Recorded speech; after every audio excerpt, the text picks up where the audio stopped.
విచ్చేశారు. వారికి వేదిక హార్దిక స్వాగతం తెలియజేస్తుంది. Hearty welcome sir.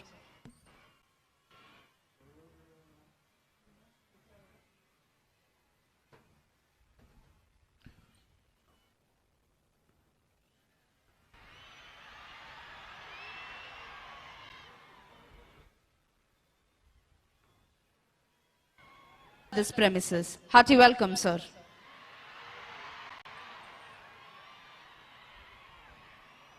ఆంధ్రప్రదేశ్ రాష్ట్ర ఉప ముఖ్యమంత్రి వర్యులు శ్రీ కొణిదెల పవన్ కళ్యాణ్ గారు, రాష్ట్ర ఐటీ శాఖ అమాత్యవర్యులు శ్రీ నారా లోకేష్ గారు, ఇతర ఉన్నతాధికారులు, గౌరవనీయులైన ఆంధ్రప్రదేశ్ రాష్ట్ర ముఖ్యమంత్రి వర్యులు శ్రీ నారా చంద్రబాబు నాయుడు గారికి స్వాగతం తెలియజేస్తున్నారు. మరికొద్ది క్షణాల్లో ఈనాటి కార్యక్రమ ముఖ్య అతిథి గౌరవనీయులైన ఆంధ్రప్రదేశ్ రాష్ట్ర గవర్నర్ శ్రీ అబ్దుల్ నజీర్ గారు ఈ ప్రాంగణంలోకి రానున్నారు.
ఉరకలెత్తేస్తోన్న సవ్యసాచి గౌరవనీయులైన ఆంధ్రప్రదేశ్ రాష్ట్ర ముఖ్యమంత్రి వర్యులు శ్రీ నారా చంద్రబాబు నాయుడు గారి సమర్థ నేతృత్వంలో ఆంధ్రావని అన్ని రంగాలలోనూ అభివృద్ధి పథంలో మెరుపు వేగంతో దూసుకు వెళుతోంది.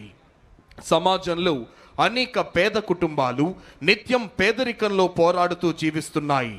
రేపటి కోసం భరోసా లేకుండా నేడు బ్రతుకుతున్న ఆ కుటుంబాలకు చేసే చిన్న సహాయం కూడా భవిష్యత్తుపై నమ్మకాన్ని కలిగిస్తోంది.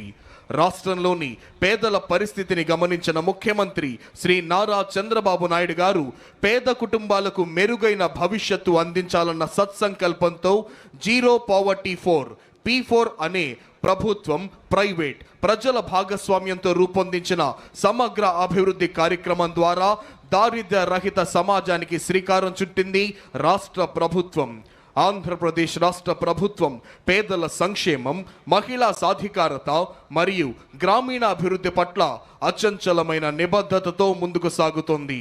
కూటమి ప్రభుత్వం అధికారంలోకి వచ్చిన వెంటనే ఎన్టీఆర్ భరోసా పథకం క్రింద వృద్ధులకు 4,000, వికలాంగులకు 6,000, వ్యాధిగ్రస్తులకు 10,000 నుంచి 15,000 రూపాయల పెన్షన్ అందిస్తూ వాటిని నేరుగా లబ్ధిదారుల గడప వద్దకే అందించే విధానం ప్రారంభించింది.